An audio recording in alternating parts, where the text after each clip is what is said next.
你是否曾感觉自己像个陌生人，在自己的动态消息中，一个在这个本应连接所有人的世界里的数字流放者？你是否因为必须选择立场，必须在那些你内心深处甚至不知道是否真是你的战争中，加入一件军队的持续压力而感到筋疲力尽？整个世界所笑到你手机的两屏上，但矛盾的是，你的头脑变成了一个被无形边界和数字贴死亡布满地雷的战场。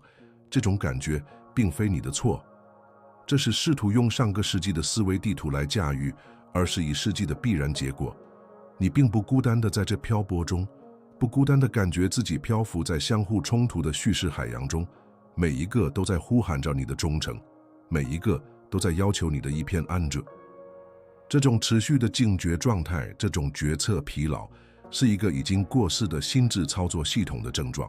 我们被变成为部落型的，我们对抗他们，但现在的经济尝试全球性的、无情的，结果是一个痛苦的悖论。我们比以往任何时候都更加互联，但我们却感觉更加深刻的鼓励，捍卫着别人为我们挖掘的意识形态好够。你的心安已成为最新统治的认知，你的身份是你从未选择悬挂的气质的拼贴画。这种内在的混乱，这种夺走你能量的反应性，不是你为了生活在现代世界而需要付出的代价。这只是证明你已经准备好进行一次更新，准备好用一种新的方式来管理你自己的内心世界。但如果我告诉你有一条出路呢？一种在自己内心建立一个祖国的方法，一个能免疫于数字部落主义和信息过载的精神堡垒，一种有哲学家在2000多年前短造的心智技术，正是为我们这样的时代而设计的。在这个视频中，我不会给你更多意见来迷惑你，我将引导你走过主权者的5种公民身份。这是一条使用的道路，用以拆除囚禁你的边界，并宣布你的精神独立。这是承诺，在我们旅程的重点，你将不再是别人战争中的被动士兵，你将成为你自己安住的建筑师和守护者，一个真正的世界公民。你作为世界公民的第一个人物，是生命里的意图和你的出发点。在我们继续之前，找到订阅按钮，加入这个主权思想的过渡，然后移步到评论区，生命里从那个城市、州或国家开始这段路程，告诉我呢，在世界地图上的位置，这样我们就可以一起开始绘制你心灵的地图。现在就做。这不仅仅是一条评论，这是你在宇宙中有意识定位的第一个行为，是迈向不仅在你世界的角落，而且在理性和清晰的宇宙中宣告你位置的第一步。点赞一封印你的承诺，让我们开始吧。解决你头脑中这场内战的方法，不在于找到正确的部落，也不在于赢得有一场在线辩论。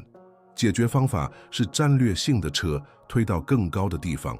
这种心智记住有一个名字：世界主义。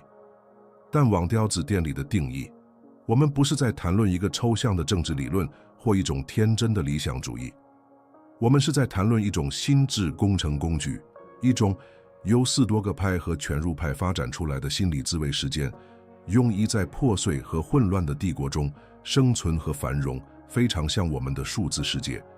这是一种培养更高忠诚的艺术，一种对你自身理性和作为整体的人类的忠诚，而无需放弃你的根或你的地方身份。这是一种成为世界的参与者，而又不成为乞求徒的能力。这里有一个关键的中钩，它将改变你看待自己的方式。成为一个世界公民，不是从一本盖满邮票的护照开始的，它是作为一个内在至高无上权力的行为开始的。我们将在这里实践的世界主义，是在自己内心建立一个祖国的至高能力。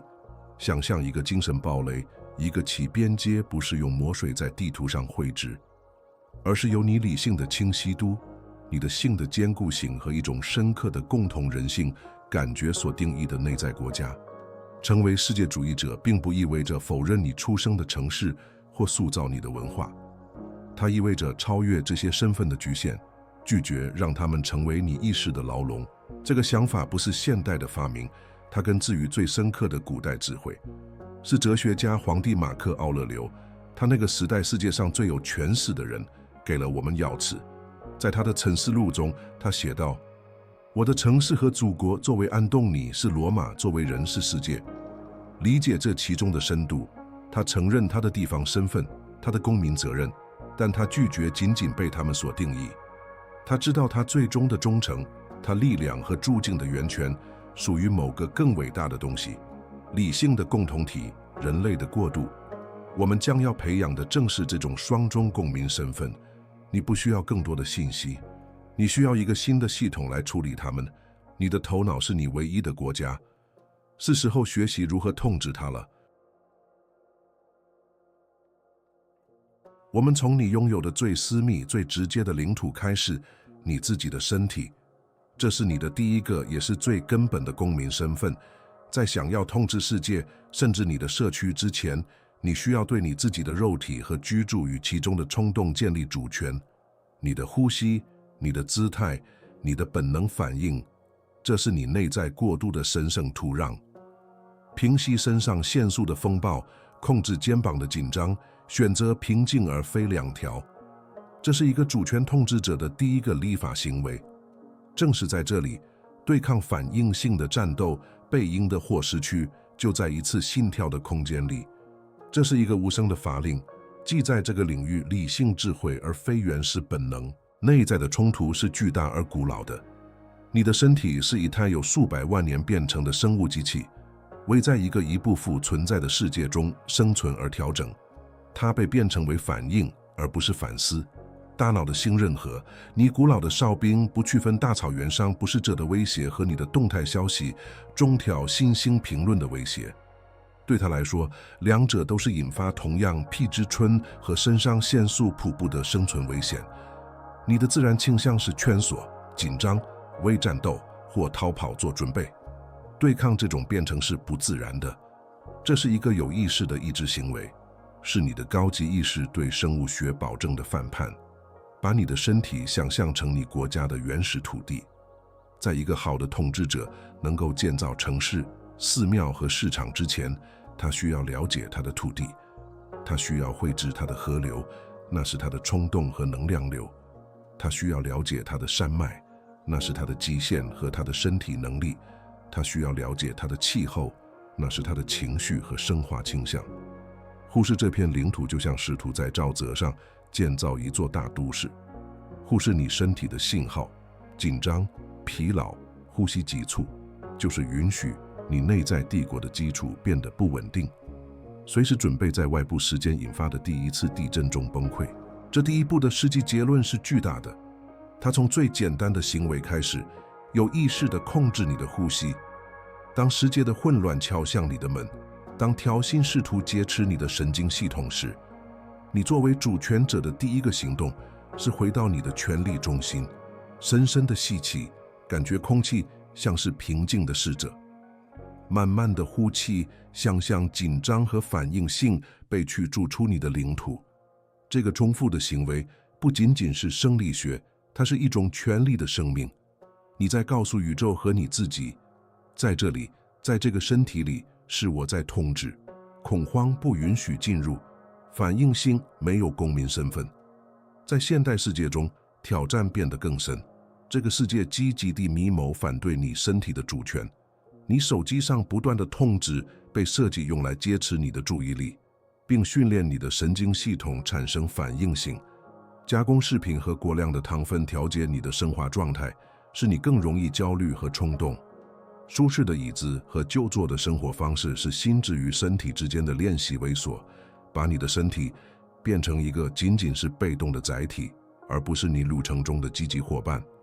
与之斗争不仅仅是健康问题，这是一个政治行为，这是对一片被外部力量巧妙殖民的领土的首付。这些力量从你的缺乏自我控制中获利。想象一位经验丰富的外交官进入一个高压谈判室，他真正的力量不在于他声音的大小或他论点的侵略性，他的力量在于他不可动摇的平静，在于他挺拔而放松的姿态，在于他还慢而有规律的呼吸。他的身体在他开口说一个字之前就传达了主权。他已经成为他第一个领土的主人。通过拒绝让环境的紧张渗透到他的肌肉和血液中，他保持了精神的清晰。对手的挑衅像玩具剑一样从他的平静中弹开。这就是你通过掌握第一种公民身份所培养的力量。这种事件远不至于在压力时刻呼吸，它是关于培养一种持续的身体意识。你读这篇文章是坐姿如何？你的姿态是反映了力量与平静，还是失败与紧张？你走路的方式如何？你的步伐是坚定而从容的，还是匆忙而反应性的？你如何进食？每一餐都是滋养你领地的一个有意识的行为，还是一个冲动的瞬间满足行为？每一个身体动作都成为时间智力的机会。你可以把洗碗这件平凡的事变成对临在的冥想，把在公园散步变成对姿态主权的练习。每一个选择都是一次投票，加强或削弱你的征服。你将面临记录的痛苦和后悔的痛苦之间的永恒战斗。你的身体习惯于被忽视和轻易的疏忽会抗议。懒惰的头脑会创造1000个借口来避免锻炼正确姿态。有意适应时的步挂，屈服更容易。但记录的痛苦是一项投资，后悔的痛苦是一笔以毁灭新利息累积的债务。在内心深处，你的身体渴望一个主人，它渴望一个明智的统治者可以提供的秩序和结构。通过施加这种仁慈的记录，你不是在惩罚你的身体，你是在把它从混乱冲动的女役中解放出来。你的身体不是你的心智需要陶瓷的监狱，它是你在物质世界的大使馆。你如何维护它？它如何呈现自己，向世界发出了关于你内在国家状况的明确信息。一个被忽视、紧张和反应性的身体，标志着一个混乱的王国，一个软弱且易受影响的统治者；一个平静、强大和从容的身体，标志着一个繁荣和治理良好的国家，一个可以信赖的领导者。他的和平来自内部，不依赖于外部环境。在你开口谈论你的哲学之前，你就成了他的化身。通过征服你身体的公民身份，你取得了第一个也是最关键的胜利。你向自己证明了你值得统治更复杂的领土。你建立了一个不可动摇的行动基地，一个在宇宙混乱中的秩序与平静的前哨。从这个物质堡垒出发，你现在可以将你的注意力转向下一个挑战，一个更加动荡和险恶的领土，你自己的头脑。身体的和平是建立精神筑境的基础。在最根本的层面上，你已经成为你第一个领地的主人。在你的物质领土上建立着权之后，我们进入第二种公民身份，对你自己头脑的掌控。如果说身体是土地，那么头脑就是建在其上充满活力和嘈杂的城市。这是一个有市场的寺庙、这黑暗小巷和公共演唱的地方。在这里，思想诞生，情感绽放，叙事被锻造。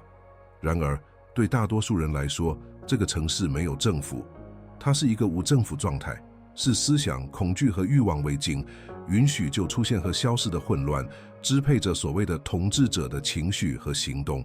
成为你头脑的公民，就是从一个被动的观察者，转变为这个内在都市的积极而明智的统治者。这里的冲突是深刻的，因为未经训练的头脑的本性就是混乱。这就是著名的后心，它不停地从一根树枝跳到另一根树枝，从过去到未来，从一个担忧到一个幻想，从一个怨恨到一个欲望。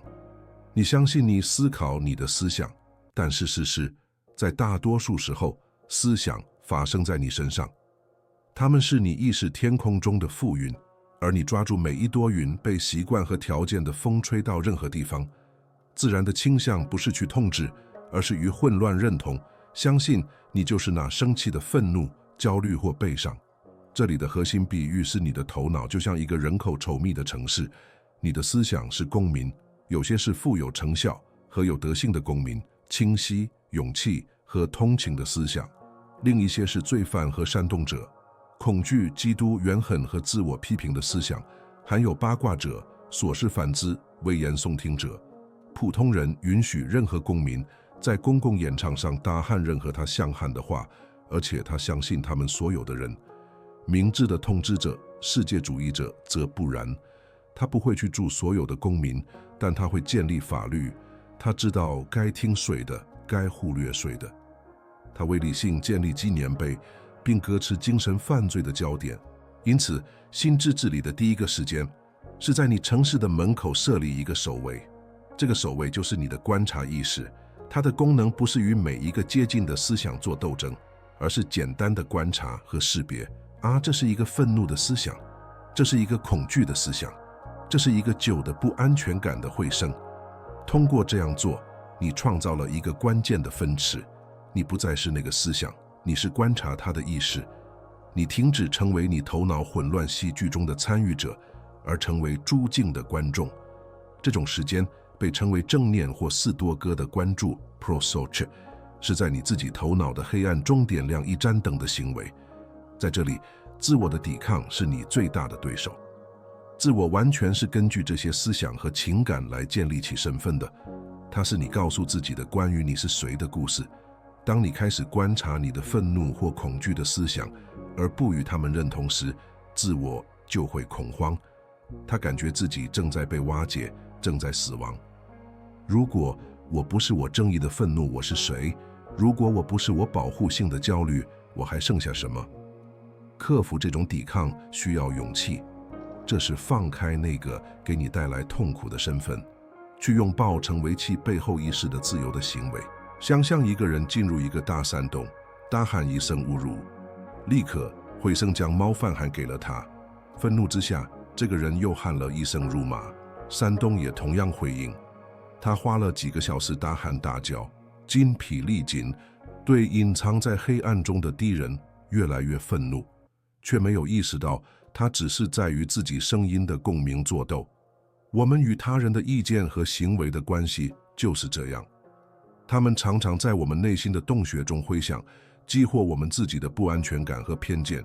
世界主义者明白，他所感受到的干扰很少来自最初的呐喊，而是来自于他自己在头脑中创造和延续的回声。一旦观察建立起来，积极的治理就可以开始。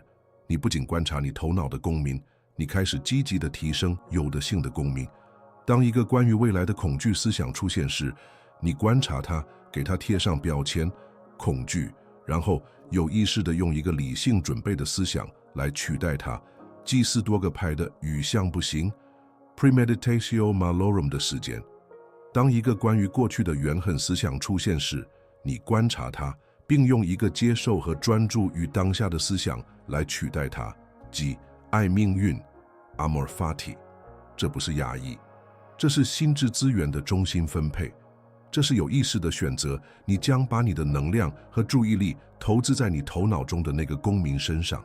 正是在这里，埃毕克泰的那句著名的歌言成为了你心智过度的宪法。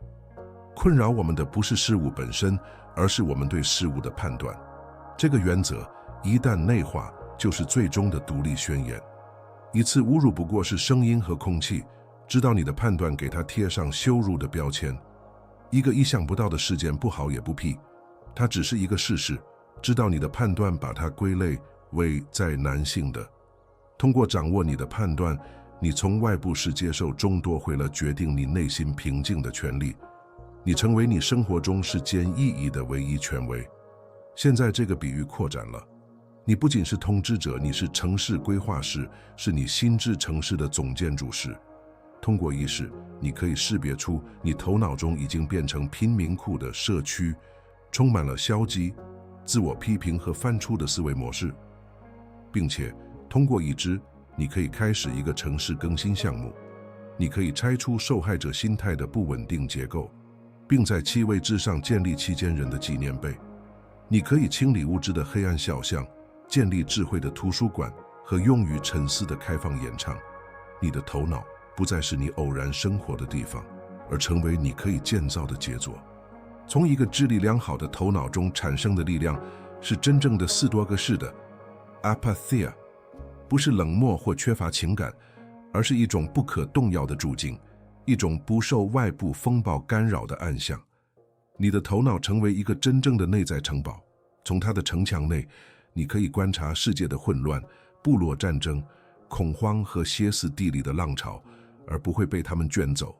这不会使你变得冷漠，相反，它解放了你，使你能够有效的、富有同情心的、勇敢的在世界上行动，因为你的行动开始由理性和的性引导，而不是由反应性和恐惧引导。在身体和头脑中建立了秩序之后，世界主义者现在转向外部，转向他的第一个影响权，他的地方社区。这是第三种公民身份，这并非关乎改变世界，而是关乎已有的性的方式影响你的方寸之地。你的家庭、你的同事、你的邻居、你日常互动的人，这是你时间哲学的实验室。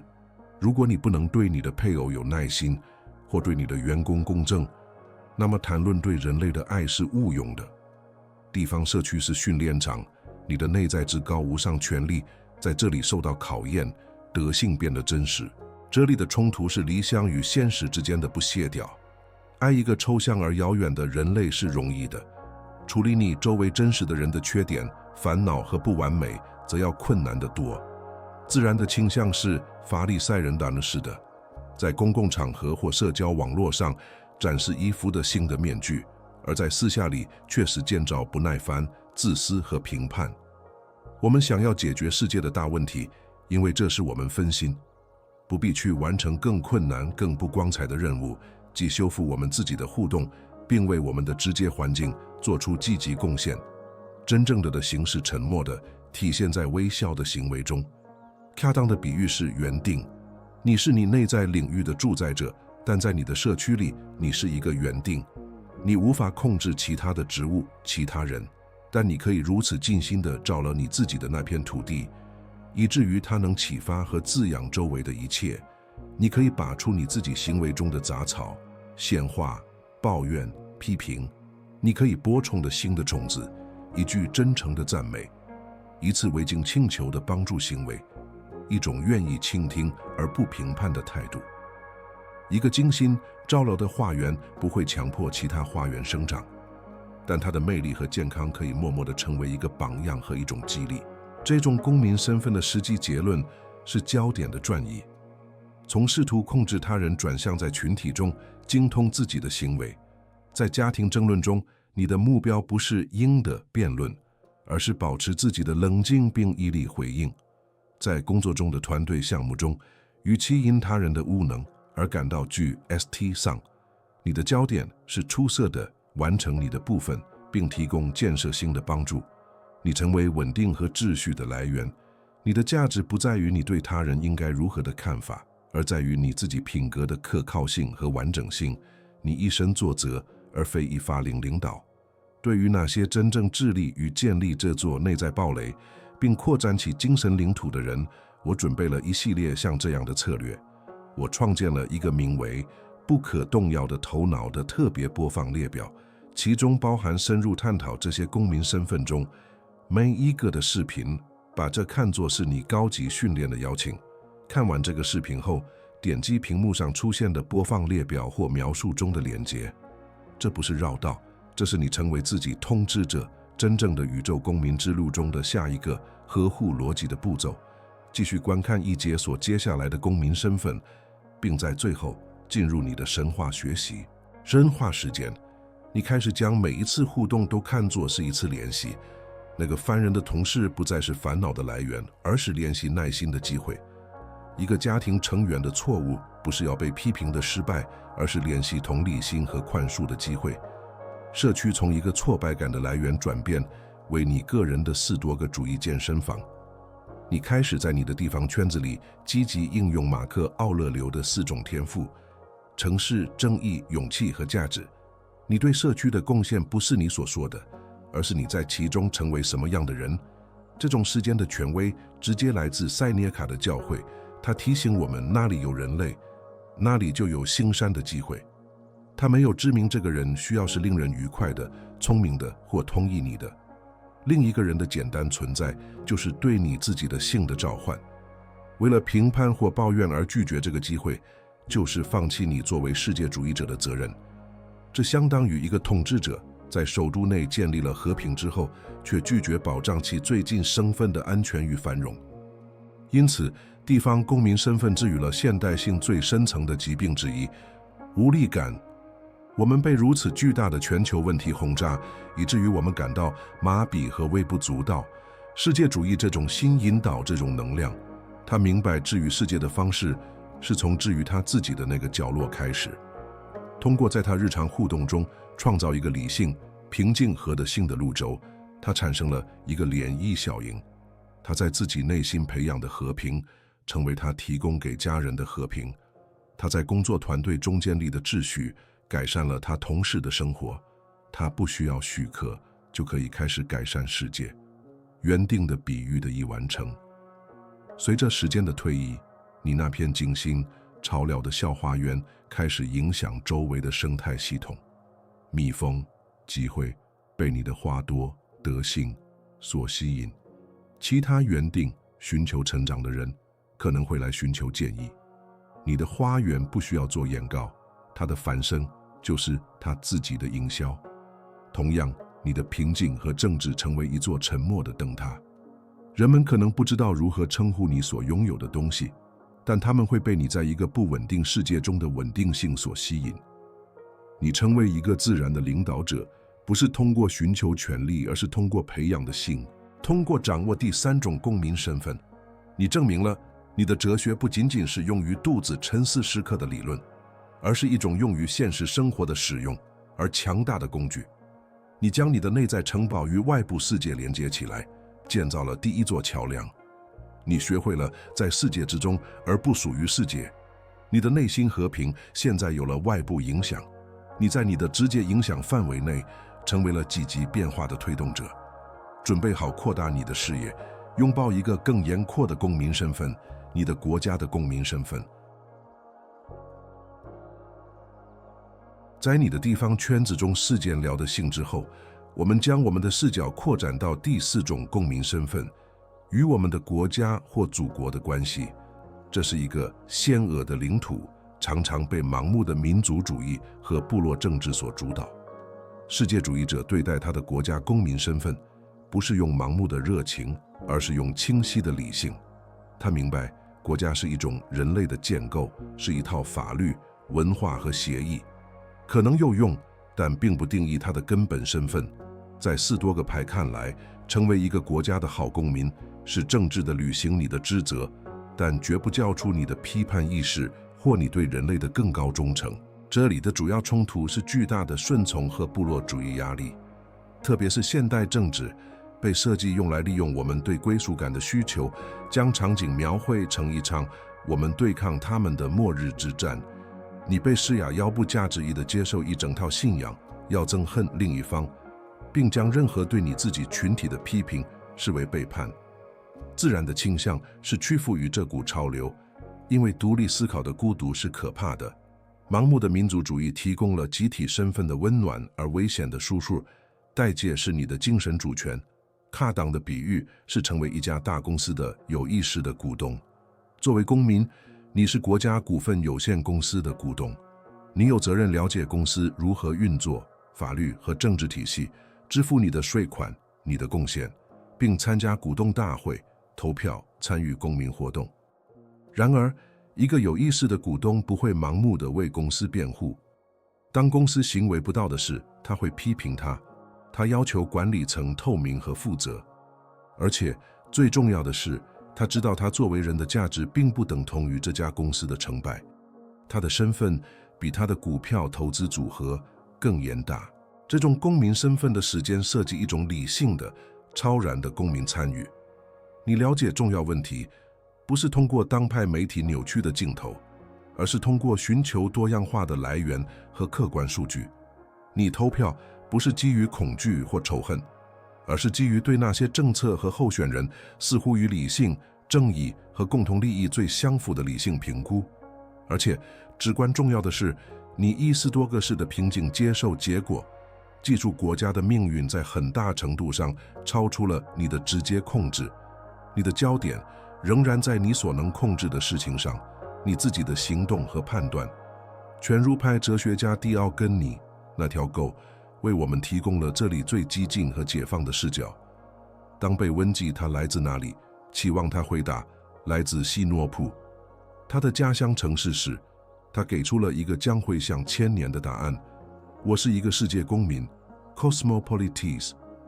这不是对他的城市的蔑视，而是一个生命，即他的主要忠诚不是对一片土地或一套习俗，而是对理性和的性的普世原则。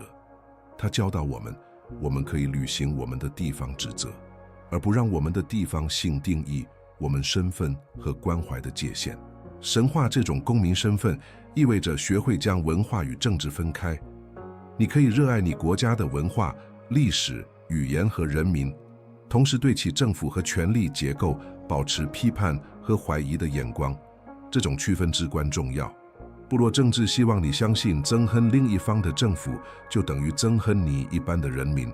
世界主义者拒绝落入这个陷阱，他积极地与他的同胞寻找共同的人性，即使是那些政治观点截然不同的人，认识到政治归属只是一个人身份的一小部分。这导致了一种更高形式的爱国主义，德性爱国主义。它不是为军事胜利或经济势力而自豪的爱国主义，而是为正义、同情以及国家对人类福祉的贡献而自豪的爱国主义。德性爱国者不问我的国家能为我做什么，甚至不问我能为我的国家做什么。他问我如何在我的国家内以一种服务与理性和整个人类共同体的方式行事。他的忠诚不是对土地或气质，而是对国家在其最佳时刻所渴望代表的理想。你从这种公民身份中获得的力量，是对政治操纵的免疫力。你成为一个极其难以被煽动者和宣传者欺骗或控制的公民。他们是用恐惧、仇恨和部落主义的工具来操作，而你在自己内部已经拆解了这些工具。你可以听一场政治演讲，而不是被情绪带动，能够分析论点，识别谬误，并以冷静理性的清晰都评估体意。你的内心平静不会随着选举周期而起伏。你的内在城堡保持安全，无论谁占据政府官地。股东的比喻得以解决，通过表现得像一个有意识的股东，你成为对你的国家来说，远比那个盲目喧闹的粉丝更有价值的公民。你提供建设性的批评，而不是空洞的抱怨。你一直会参与，而不是以被动的热情。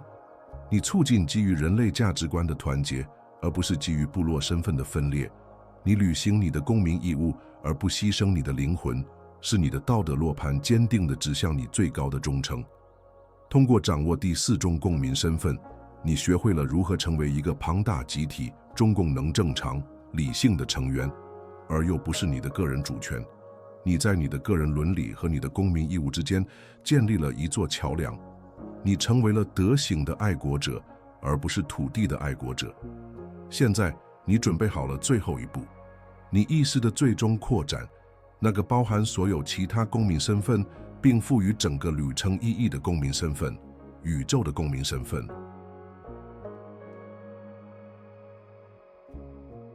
我们到达了山顶，到达了最终的保罗摸象的公民身份——宇宙的公民身份。这是认识到超越你的身体、你的头脑、你的社区和你的国家，你最根本的身份是人类的意愿和宇宙的居民。这是在最深层次上理解4多个派的各言，即我们都是同一棵树的鞋子，同一片葡萄园的枝条。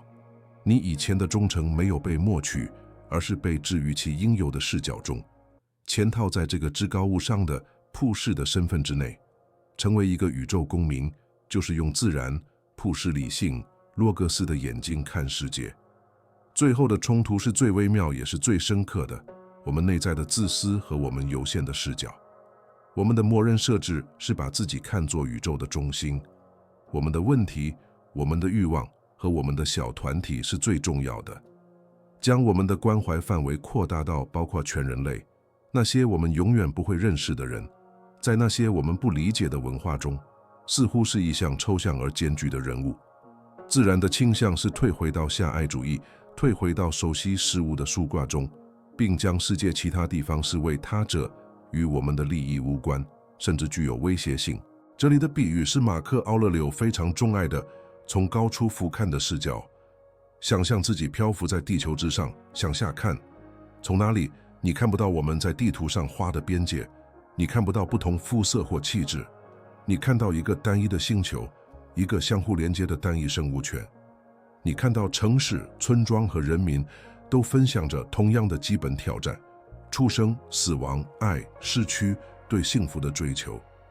从这个角度看，那些在地面上看起来如此重要的部落整段，显现出其真实的维度，渺小、短暂，而且在企图牢中常常是被举行的。这种公民身份的时间是一个持续扩展视角的过程，这就是斯多葛派哲学家希洛克勒斯所称的关怀圈。从将自己置于中心开始，然后在你周围画一个包含你家人的圆圈，接着一个更大的圆圈代表你的社区，然后是你的国家。希洛克勒斯说，世界主义者的人物是积极的将外圈向内了，像对待邻居一样对待陌生人，像对待同胞一样对待外国人。知道理想情况下，你能够对全人类感到一种亲属感和责任感。这通过阅读其他文化、学习不同传统和时间同理心来完成。塞涅卡抓住了这种公民身份的精髓，他宣称：“我不是为某一个角落而生，整个世界都是我的祖国。”这不是一个不忠诚的生命，而是一个扩展忠诚的生命。他在说，虽然他的身体可能居住在罗马，但他的思想和责任感居住在整个世界。这迫使他以一种不仅有利于他自己或罗马，而且符合普世理性和正义的方式行事。他不仅对罗马的法律负责，而且对自然的更高法则，即连结全人类的理性法则负责。神化这种公民身份，意味着培养一种共情 （sympathia） 的感觉，即对魔物相互联系的意识。你开始明白，世界一段的污染会影响你呼吸的空气，一个遥远国家的不稳定可能会产生波及你家门口的涟漪。任何群体的非人化都会削弱所有人的，这引导你走向一种全球责任的伦理。你的消费选择，你的捐赠，你所做的工作类型，所有这些都可以通过他们对更广泛的人类和地球社区的影响的镜头来看待。这种心态不会导致被动，而是导致一种非常具体和强大的行动形式。宇宙公民不试图解决世界上所有的问题，他知道这是不可能的。相反，在控制而分发的指导下，他专注于他对整体的微小而有德性的贡献。他按照他的第三种公民身份在地方行动，但从全球思考，他可能会选择支持一个具有更严反影响的事业，或者仅仅在他日常互动中体现他认为每个人类都应得的尊严和尊重。他的行动是他为人类的祈祷。从这最终的公民身份中涌现出的巨大力量是一种深刻的和平和对生存恐惧的消除。当你的身份锚定在像人类或宇宙本身这样严阔而持久的事物上时，你个人生活中的小的事就失去了摧毁你的力量。一个项目的失败、地位的丧失，甚至自己死亡的前景，都被看作是一个更大过程中的自然时间。你在宏大的事物规划中找到了自己的位置，这样做，你找到了一种任何部落或国家身份都无法提供的自由和住境。从高处俯瞰的视角成为你的默认视角，你学会用天文学家看待遥远恒星的那种巨气感来看待自己的忧虑。这不会让你变得冷漠或负面意义上的超脱，这给了你智慧，让你知道什么才是真正重要的。你不再微笑是烦恼，因为你专注于大局；你更友善地对待人们，因为你在他们身上看到了一个路伴。这个神秘而美丽的宇宙的另一个临时公民，你的路程完成了，从对你身体的掌控到对你头脑的掌控，从你的社区到你的国家，最终到宇宙。你拆除了仁义的边界，在自己内心建立了一个祖国。你不再是一个边界人，被动且被围困，你已经成为世界公民，现代的世界主义者。你的平静是全经史的，你的认可是内在的，你的忠诚是对理性的。你从你的内在城堡观察世界的混乱，不是作为一个饮食，而是作为一个灯塔。你是活生生的证明，地理不定义人，哲学才定义人。你已经成为真正属于你的唯一领土的主权统治者，刺激与回应之间的空间。而在那个王国里，你选择了充之力行德性和一种深刻、不可动摇的和平。你是宇宙的公民。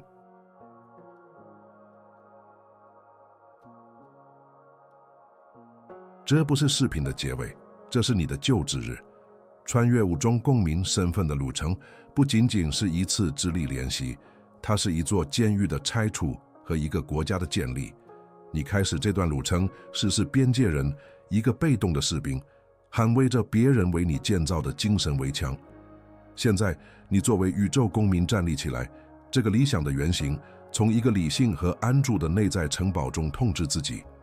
你现在感受到的力量不是短暂的，它是应用一种心智技术的结果，一个为我们世界复杂现实更新的操作系统。你所体验到的和平与清晰，是你应得的权利，通过意志和智慧赢得。现在，你今天有一个最终的任务，你作为主权者的第一个发令。如果这个信息与你内心已存在的真理产生共鸣，那么就通过点赞来加强这个社区。最重要的是，订阅以免错过任何未来为你的主权而战的战斗。然后，移步到评论区发表两项声明。首先，通过评论来签署你的精神独立宣言。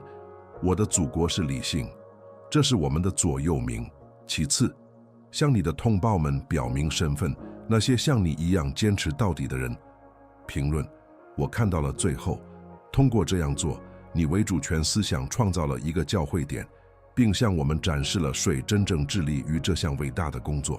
最后，你作为世界公民的第一个外交行动。你认识某个在数字部落主义的迷雾中迷失的人，某个因持续的反应性焦虑而受苦的人。